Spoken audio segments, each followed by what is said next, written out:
The inexpensive product gets them into your environment, into your world. That's what's going to benefit you, is they get to see about you. Then they'll move to the next package and to the next package. But if you don't anchor high, right? Like if you walk into Best Buy, right? Walk into Costco. You walk into Costco, what's the first thing when you walk into Costco? TVs. $3,000 TVs, $5,000 TVs. Why? Because you walk in the door and you go, wow, $5,000. I don't want to pay $5,000 for a TV. And then when you walk over and it goes, oh, and by the way, this giant can of, 4 million peanuts is only $60. You go, $60 is nothing compared to the 5,000 I saw earlier. Okay, so you need to be able to have those options so that someone can choose what's there.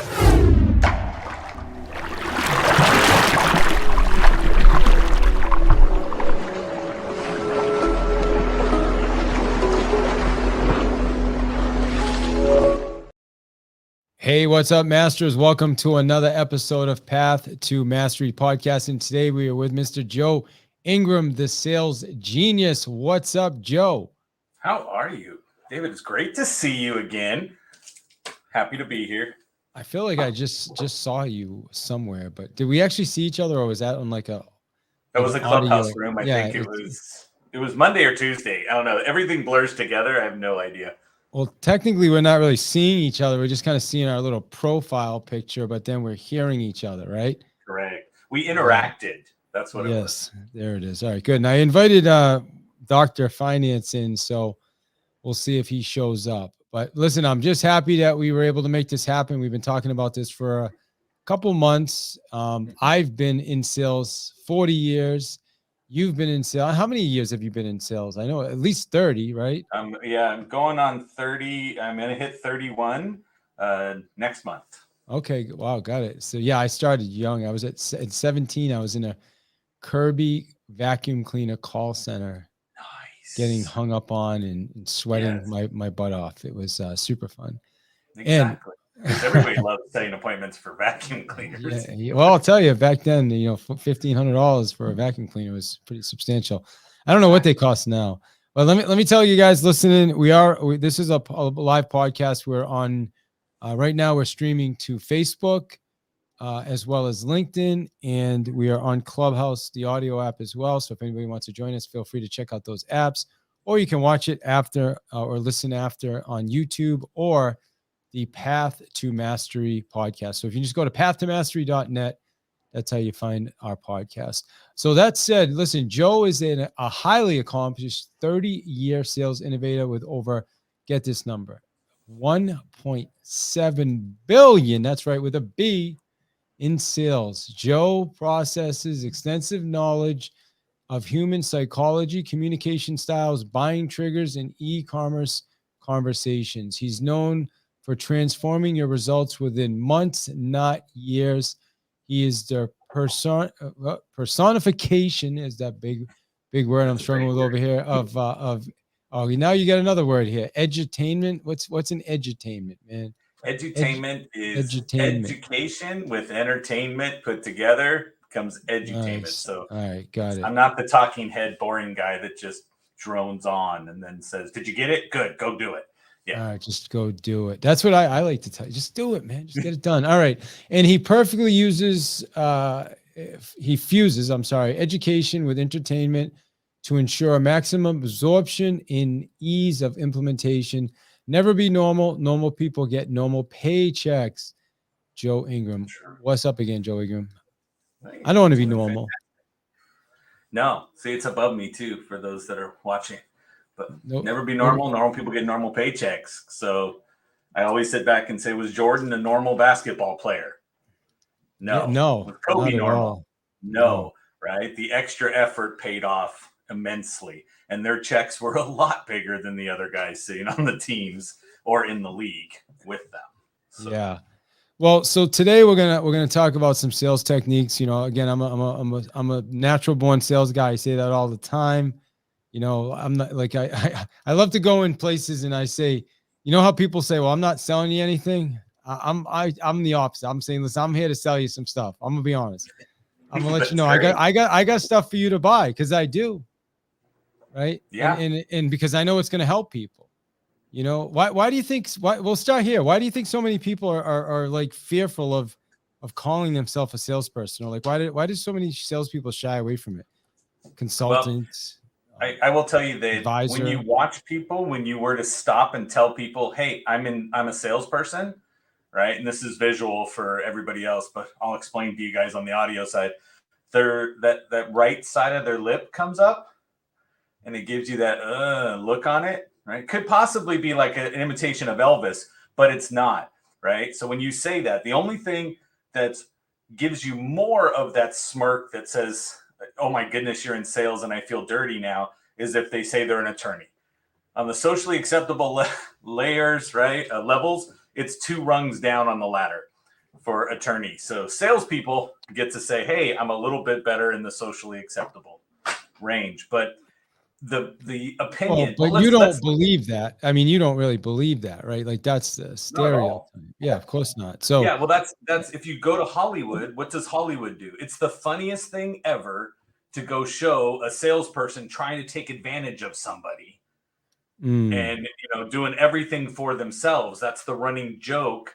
So that becomes the persona, that persona of anybody who's in sales, is that you're greedy and you're self-centered and you only want to do what's best for you and damn with the customer, and let's just get as much money out of their pocket as possible. let's just get the commission, right? Yep. That's what they're saying. So here's what my thought on this, Joe, is like, there's so many, I feel like there's not just the general public or a percentage of the general public. I don't believe it's everybody, but there's a lot of salespeople walking around that have that same mindset about being a salesperson. Like, although they're selling, and I see this all the time. I mean, I've been training salespeople since 2007. They, in their own mind, think somehow it's bad to be a salesperson, or like you said, it's like one step above a sleazy attorney. And I'm not saying all attorneys are sleazy, some are, Right. but that's in their mind. But yet they're out trying to sell and they can't sell, and they're wondering why they can't sell. Right. Well, again, the biggest thing is where is their focus? And if your focus is on you, then you're not trying to benefit the client or the prospect. And so when you take your focus off yourself, then, because again, if I'm sitting here going, oh, David, I got to pay my bills. I need to sell this right now. Who am I talking about? It's me. So can that client get the best thing out there, right? And you have 2 versions of that individual that isn't in sync with themselves being a salesperson. So the first one is, I got commission breath, and that's all you guys can smell whenever I'm talking, is I'm commissioning all over you, and I'm trying to get a sale regardless of what's going on. I don't listen to my prospect. I just push forward in the sales, right? Because somebody goes, here's your steps to a sale. And you go, okay, well, whatever company you go to, it's 8 or 10 steps to a sale, right? And I'm like, don't do 12 steps because that's a recovery program. So you got to keep it less than that for your people to go through and actually sell something. But if you realize all I need to know is the steps, because that individual can walk through the steps in any order. That's how you know you became a great salesperson. The other salesperson is literally what we call the customer advocate. They can't justify their own price. They can't justify their value. They can't do anything. And they view everything as, what kind of discount can I give the customer so that the customer will like me, because I don't like me, and my managers don't like me because I don't know how to sell the value in a product to get what it is. Like you said earlier, $1,500 Kirby vacuum back in the day. You had to know why that vacuum was worth it. And if you didn't, the answer was, let me call my manager, right? Can I borrow your phone to go call my manager? Because I got to call and say, can I discount it? Right. And that's the only, so the people that aren't sold on why they're in sales and that they bring value are the ones that will say, I'm going to just overpower a customer into buying, or I will discount everything to the point where the actual business owner can't stay in business. Right. Yeah. It's funny you say that, just because I remember when I, going back to my call center days. I was in 2 call centers. I was the Kirby, and then I was in a credit card. Back in the day, they used to be able to call people and get credit card applications over the phone. Over the phone. And yeah, I didn't realize. I mean, listen, I did it for a while, and then I was like, something doesn't feel right here. I stopped doing it. But that was legal back then, in 25 years ago, whatever it was. Do you hear a little beeping sound, or is I that hear just a little me? ringing. Interesting. Where is that coming from? Is that on your end or on my end? I don't think so, because my phone's over here on the other side. No, it looks like it's somehow on my end, but I have no idea where it's coming from. This has never happened before on a podcast. Well, today is the day of firsts, so we're okay with that. Let me just figure out where it's coming from. Oh, I see where it's coming from. Ring Central. Okay, cool. Well, welcome. We'll just leave. We'll let Sam chop that out for us. All right, good stuff. All right, so what we were talking about, the back in the day, what I was getting at with that is I feel like because I was so oblivious to anything, I was able to do pretty good at the role. Like you were talking about, like if you don't really believe in your product, you don't believe in yourself. I was just like, okay, I showed up. I was, kind of cocky, and I didn't care. I'm like, all right, you want me to make calls? I'll make calls, right? And I actually did pretty good at it, just because I didn't know any better, right? Is there? That's what we call the ignorant enthusiasm of somebody new. Yeah. Right. And so you will be successful. Why? Because you came in, they probably gave you a script. You probably sat down, you read the script, you were excited to actually have a job and be there. And then you didn't take offense to somebody saying no. So you read the script, and guess what? It got results. And then what happens? Right. Later on down the line, you get 3 months down the road and you realize, I can tell. And if you're in a call center, I can tell by the way the phone rings if this person's a buyer or not.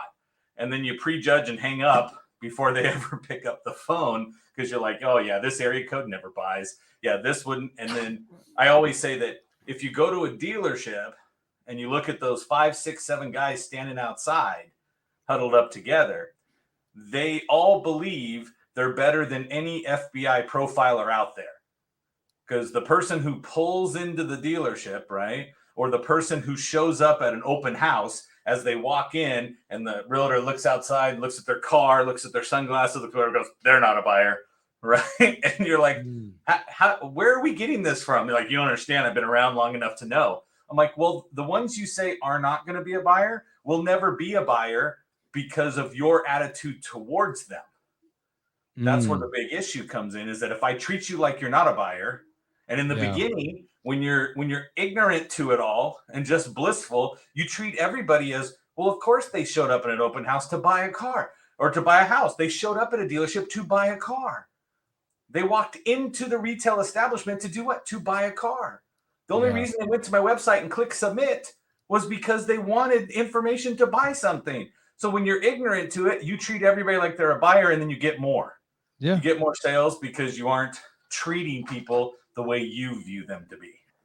Yeah, it kind of reminds me of like when you're a kid, you have all this extra enthusiasm. Like my little 4-year-old, she's 5 now. Like when she was 3, she would just go up in the middle of a wedding and be the only one on the floor dancing. Now she'll still do it, but you got to egg her on a little bit. You know what I mean? Right. And it's like as we get older, we just get less of that. It's interesting. Well, we start focusing outward again. Right? When you're really young, you focus on what makes me feel good. I'm going to jump out there and dance to the music.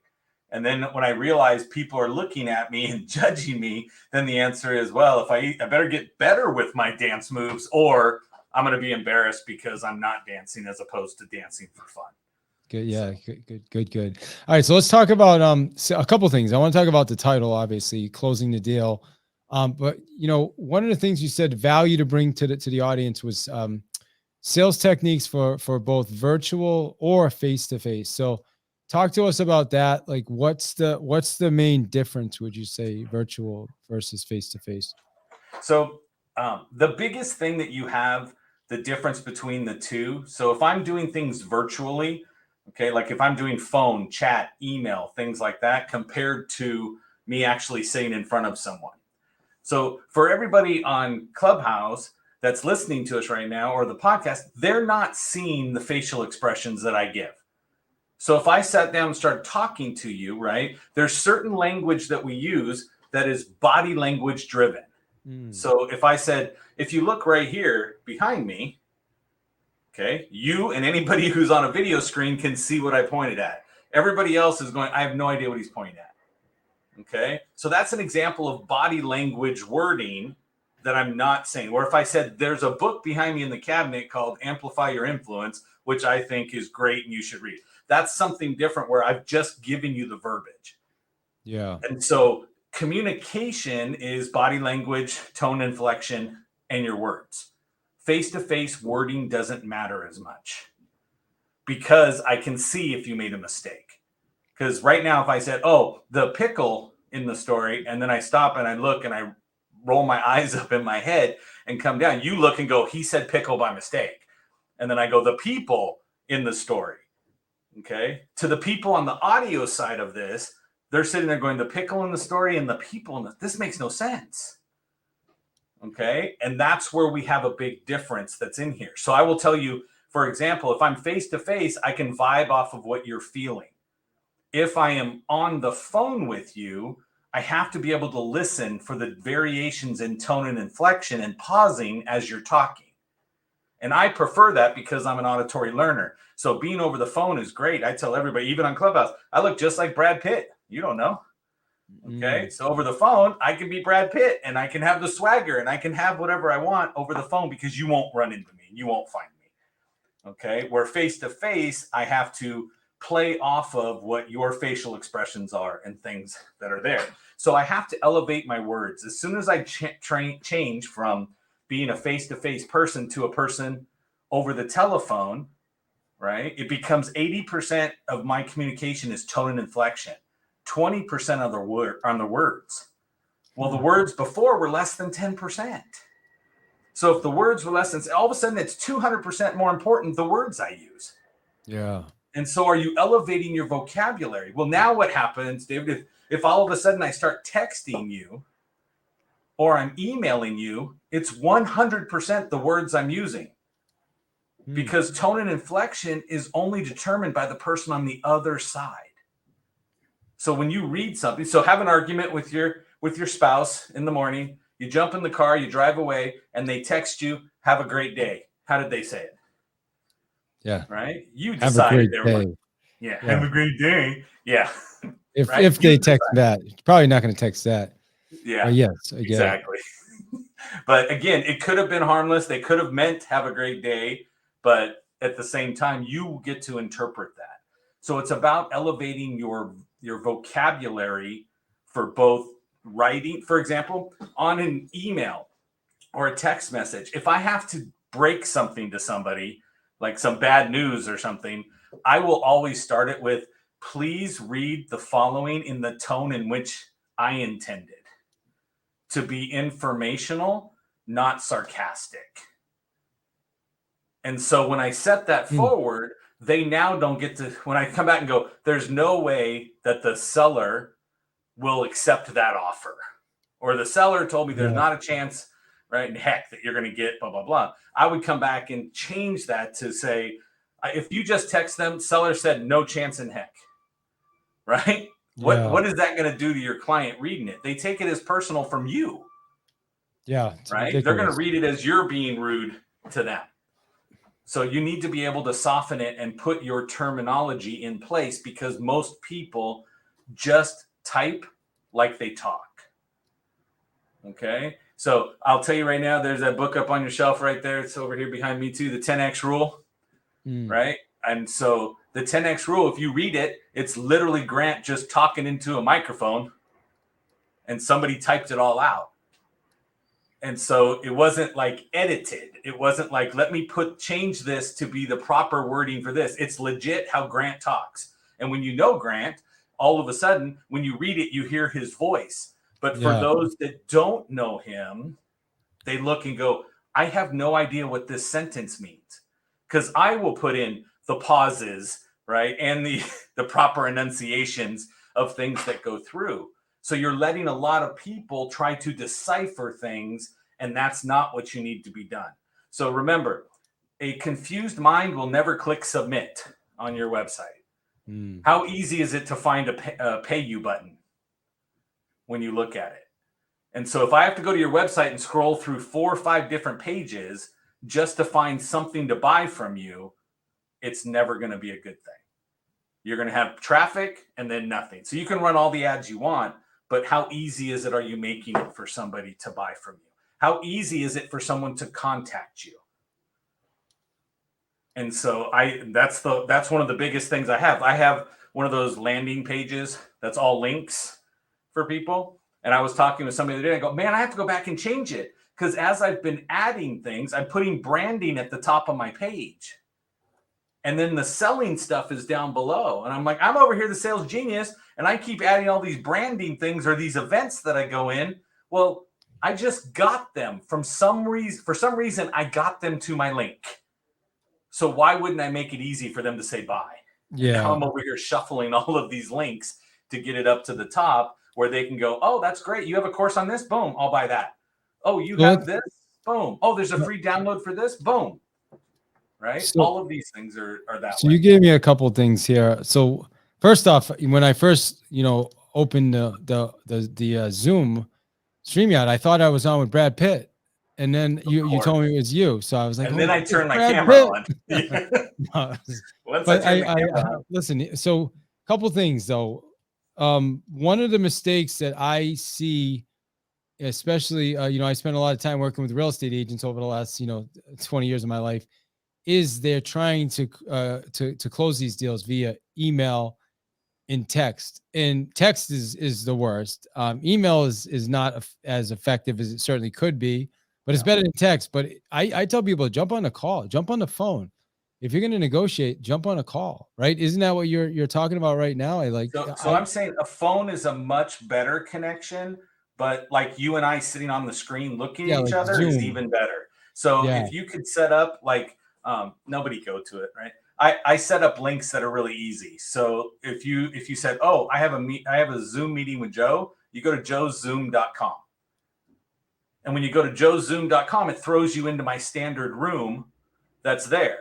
So when I'm talking to somebody, go, hey, let's just jump on a Zoom so we can at least see each other and go through. And that puts me back into the point of I can actually see you and you can see me, which is a stronger connection. It's one step back from being face to face where we can actually feel energy back and forth with one another. But it's the next best thing. Then I'll do a phone call. So real quick, because we have people on Clubhouse, I did forget to put in the title that this is a podcast. Usually I do. We're on a live podcast right now, but I am going to open it up in a couple minutes. I want to let a few of you guys ask some questions of Joe. So I just want to let you guys know. Also, there's a link up at the top. We've got that workshop going on next Tuesday and Wednesday. We've got, I believe we have 5 spots left. If anybody wants to go through that sales process, it's absolutely fantastic, phenomenal. Just let me know. If you have more questions about it, just send me a back channel message. But what I want to also talk about is something you mentioned. If somebody's confused, Joe, they're not going to take action, right? Or a confused or an uncertain mind won't buy. But don't those because I have a link tree. I have that 10K card thing, and it's too much, man. I went and took the link tree and stripped it down. And now if I put it up, I have like 1 or 2 things. Is that true? Like if you give too many options, people just won't buy? Absolutely. Well, stop and think about if you were to present. So you're in sales, you're going to sit down. If you present somebody like 8 different options for financing, what happens? They lock up. They're like, oh my goodness, I have to go evaluate all of these things.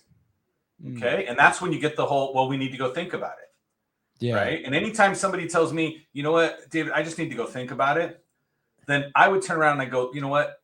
I apologize. And they look at me and go, what? And I go, I apologize. I think I made this more complicated than it needed to be. So I introduced a couple variables that, are causing you to say, I don't understand what that meant. And rather than you go home and search on Google and you get whatever someone's opinion is, I'd rather you just ask of me now, and then I'll answer it as it is. But most people that deal with me understand that I'm not hunting for a deal. I choose to say, are you a good match for me as a client? Okay. If I'm selling a product for someone else, it's still going to be, I don't want the chargeback. And people forget that. I don't want to charge back. I don't want somebody going on their credit card and saying, nope, I didn't like that program, or I didn't do this, or whatever they got me was bad. Let's just do it right the first time. And it may mean instead of going for top level package, they have to start at the bottom package. Okay. And if you have packages, you need to have 3 packages to give to people. You need to have the entry level low cost barrier. You have to have the high product, because the high product is going to be for those with an ego, okay, that say, yeah, I want to do it. I want to go there. That's exactly what I want to do. I pay the top price on everything. Yeah. And then over 75% of the people will pick the middle one. Okay. So again, the inexpensive product gets them into your environment, into your world. That's what's going to benefit you, is they get to see about you. Then they'll move to the next package and to the next package. But if you don't anchor high, right? Like if you walk into Best Buy, right? Walk into Costco. You walk into Costco, what's the first thing when you walk into Costco? TVs. $3,000 TVs, $5,000 TVs. Why? Because you walk in the door and you go, wow, $5,000. I don't want to pay $5,000 for a TV. And then when you walk over and it goes, oh, and by the way, this giant can of, 4 million peanuts is only $60. You go, $60 is nothing compared to the 5,000 I saw earlier.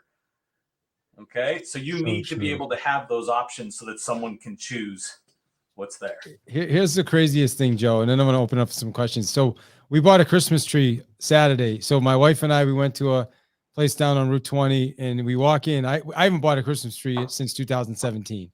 We've had a fake one. We moved, anyway. So we walk in, and they, like you just said, they have Christmas trees, $180. I'm like, I almost swore. I'm like, it didn't even make sense to me. I'm like, a Christmas tree? Like last time I bought a Christmas tree, I think we spent $40. So anyway, so those are the ones when you first walk in, and as you go further in, $110, $95, $100, right? 100. So it's the same thing you just said. They give you the sticker shock up front, and then, okay, there we go. A nice one for $100. When normally you pay like $50 for Christmas. Right. Your last one was $40. A price increased, but it didn't go up. I mean, that much, right? Yeah. It over doubled. But understand too, we're in a time right now where supply chain issues and all these things come up. That's what they were saying. Products, right? So when you realize that trucking increased and all this stuff, how often? This is the way most people. How often people buy a house? They don't understand why the market just went crazy. Because why? They weren't in the market to buy a house. We have people that are coming in to buy cars, and I have clients that normally have 1,000 vehicles to choose from that have 100 on their lot. Yeah. And then they wonder, what do you mean there's no negotiation? And they're like, I'm at 10% capacity at this point to build profit for my company. And of course, things go up when you can't get enough. But again, when do you buy Christmas trees? Once a year. So you got to get sticker shocked in the beginning to realize that $40 tree is no longer $120 now for a decent looking one. Anything. Yeah. Yeah. So let me ask you. So I want to toss it over to our friends in Clubhouse. We've been doing this for the last couple of months on the podcast. If anybody's interested in asking a question to Joe, just give me a flash quick, and I will call on you. Do we see any flashes in Clubhouse? Well, I do not, so I will keep it going. So let's talk, Joe, then about the closing process.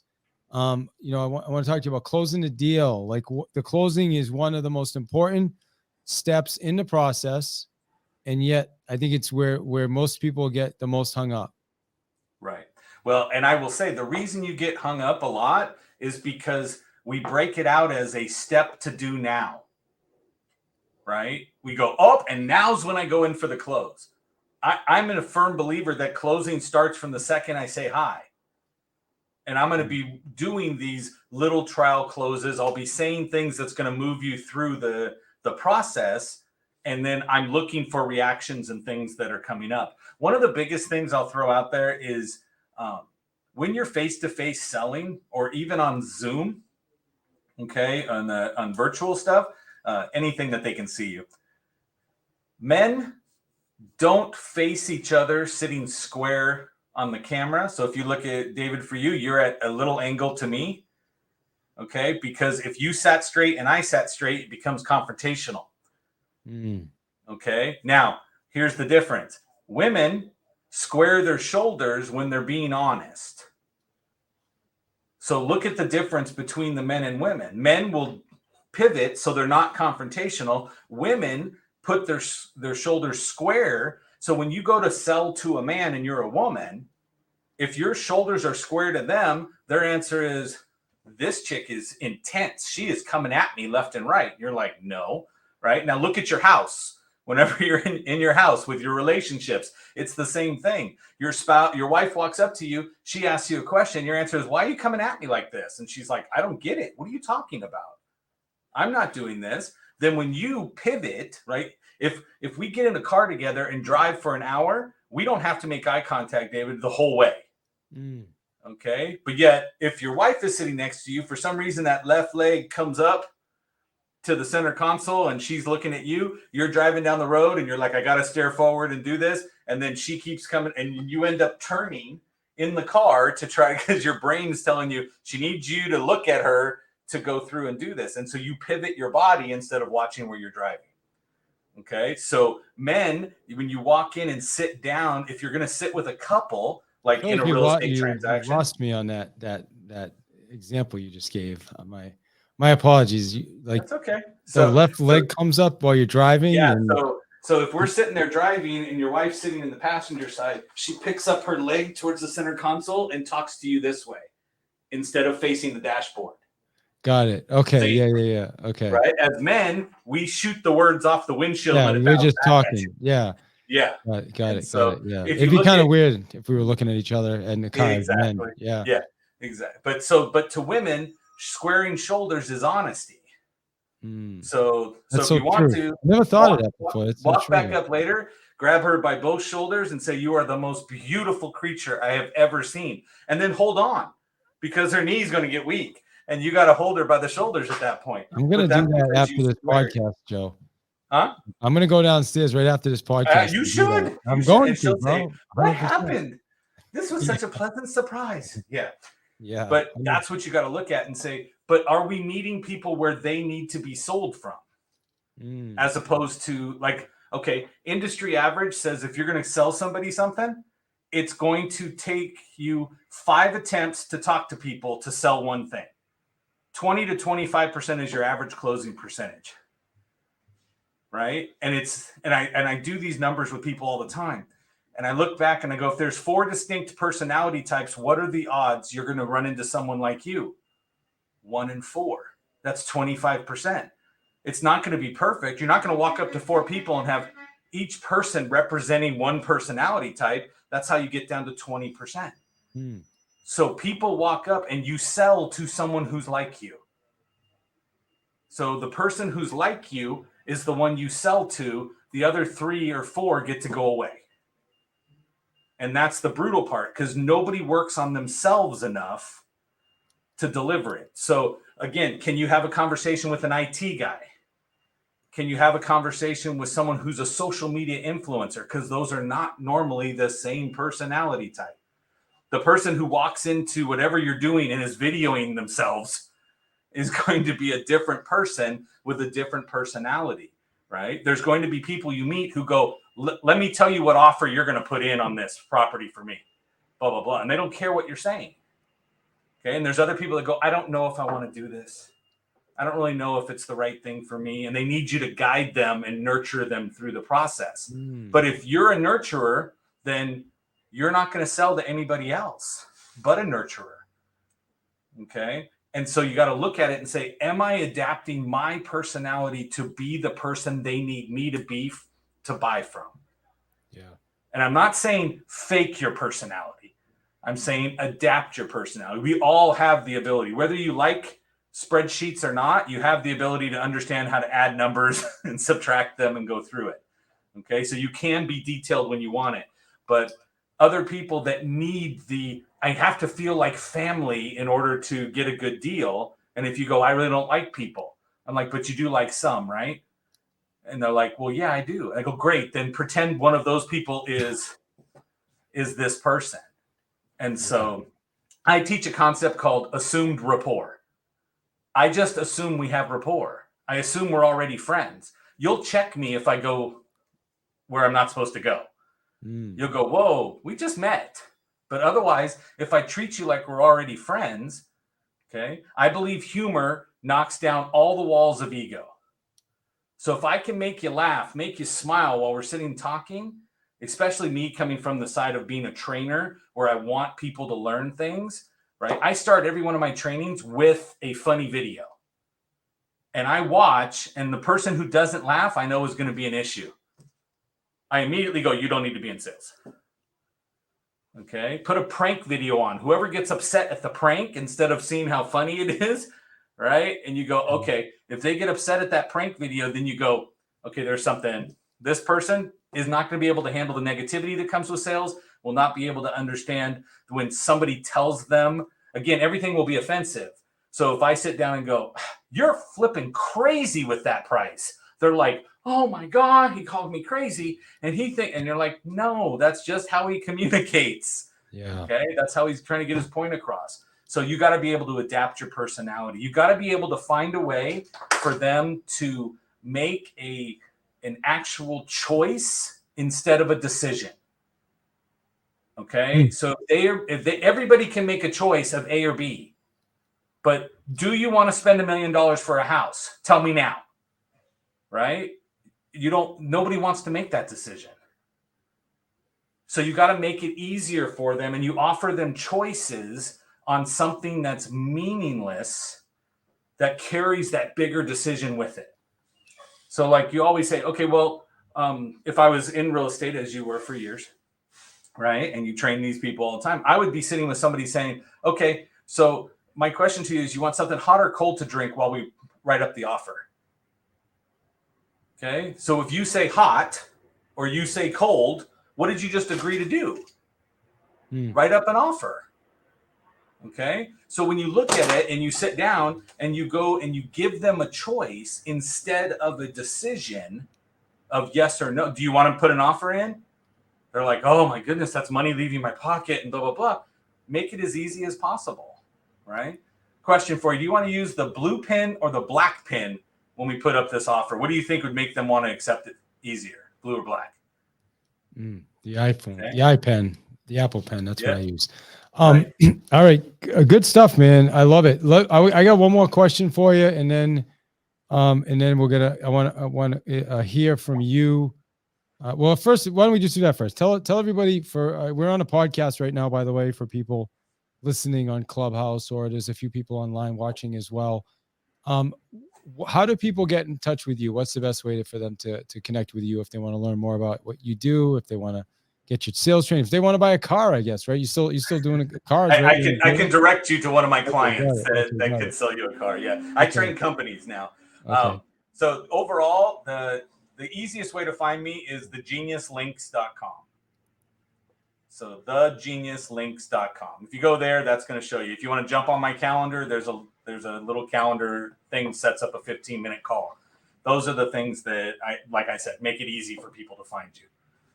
When you go there, you'll find everything that's on the web about me. Sample trainings, you'll find free stuff. If you go all the way to the bottom, right, for our Path to Mastery podcast people, if you go to the Genius Links, you go all the way to the bottom, it's colored the same as the box, but it says secret.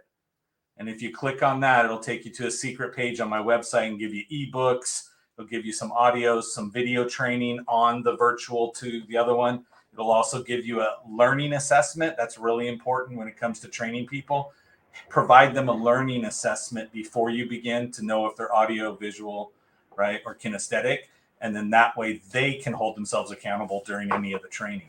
It would also help if you were sitting with a prospect for a large purchase where it's a longer sales cycle, if you gave it to them and let them tell you, this is how I like things, right?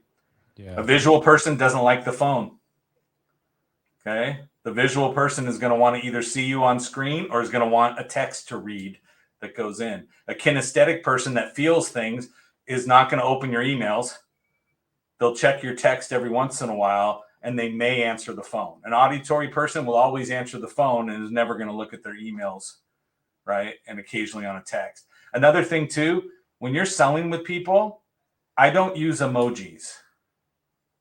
I don't use emojis when I'm in a sales cycle. I want to remain the professional as I go through. They can use whatever they want in a prospect, but if they want to buy a car, I don't put a little car in the picture. If they want to buy a house, I'm not going to go put a little house in the text messaging that goes through. It takes away from your ability to be professional or remain professional. We can be friends, but I'm still the one that's trying to walk you through this process. That's good. I like that. I've never heard that before either. So yeah, you've given us a couple of really good nuggets today. So this is good stuff, brother. Last thought today. You mentioned biggest challenges to help our listeners overcome in removing the trust potholes. What in kind of wrapping up, what's a trust pothole? So I take everything back to there's a road to the sale. Okay. And if there's a road out there, what's the worst thing you can hit on the road? A pothole. Yeah. It's going to do damage to the relationship, which is the vehicle we're driving. So looking at it, are you building in trust potholes that it's going to damage the relationship so nobody goes down? What happens when you hit a pothole and the next day you come by and you see the potholes there again? You find another way to go wherever you're going, which means they're not going to be repeat clients. And that could be faulty website. It could be your lack of response. It could be a poor follow-up system. It could be a follow-up system that texts 3 times in a row. Those are all trust potholes because I look and go, if you can't get your job right, so true. What the heck are you doing for me? Yeah. Right. And how many things it makes the appearance of you being out of control. And so any part of the process, if you look at it, right, something simple like putting the new house keys on a keychain that has your name on it gives them a better feeling than if you throw them 3 keys or say, hey, I left the keys under the mat.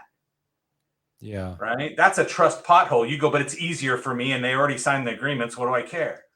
That's a trust pothole. I just look and go, oh, so I'm not worthy of any treatment once you got the deal. So that's what I tell people. So, you just reminded me of a painful moment back in my real estate days. We had got this listing and it was one of the most expensive ones we had gotten.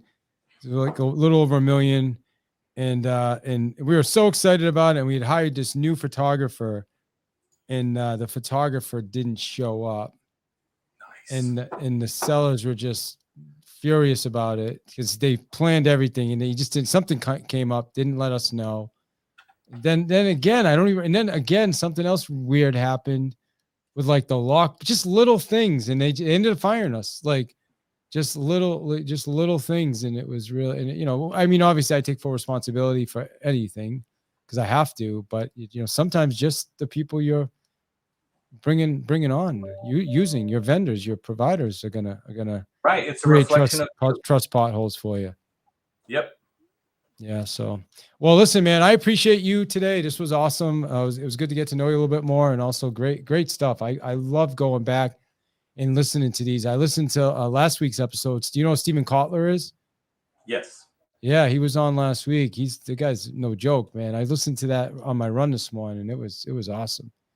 Real deal. Go back for you guys listening now. After you listen to it, go back and listen to that episode. I believe it's episode 308 with Steven Kotler. Absolutely amazing. He's interviewed Elon Musk, Richard Branson, all those guys, Larry Page. So the little people. He's the real deal. Yeah, he's the real deal. He's got a book called The Art of Impossible. But today, listen, we're still with Joe Ingram. Joe, tell us about your book, and I want to hear your final thoughts on the episode. Like, what is the one thing you want everybody to walk away with today? So the book is still in the works. I do have several journals that are all on Amazon if you wanted it. For the Clubhouse people, I'm the guy who created the Clubhouse journal. So you can stop keeping everything on Post-it notes or whatever notepad you grabbed on. So it's actually broken out by rooms. And so you can actually keep 1 page per room with all the notes and action items that are on there. So the clubhousejournal.com takes you to the page. So looking at it, guys, the one thing I want you to take away is Adapt yourself to match the prospect. Be who the prospect needs you to be to feel comfortable buying from you. Stop forcing yourself onto them and telling them they have to like you the way you are. You're the person who's in sales. You're supposed to be the one that's adaptable. Clients don't have to adapt. So that's Beautiful, what I got. man. Appreciate that, Joe. Thank you, man. Yeah, awesome place to wrap it up right there. You need to adapt. Don't expect the client to adapt. Exactly. Awesome. Thanks for your time today, man. It was awesome to get to know you a little bit more. Thank you. Appreciate you all.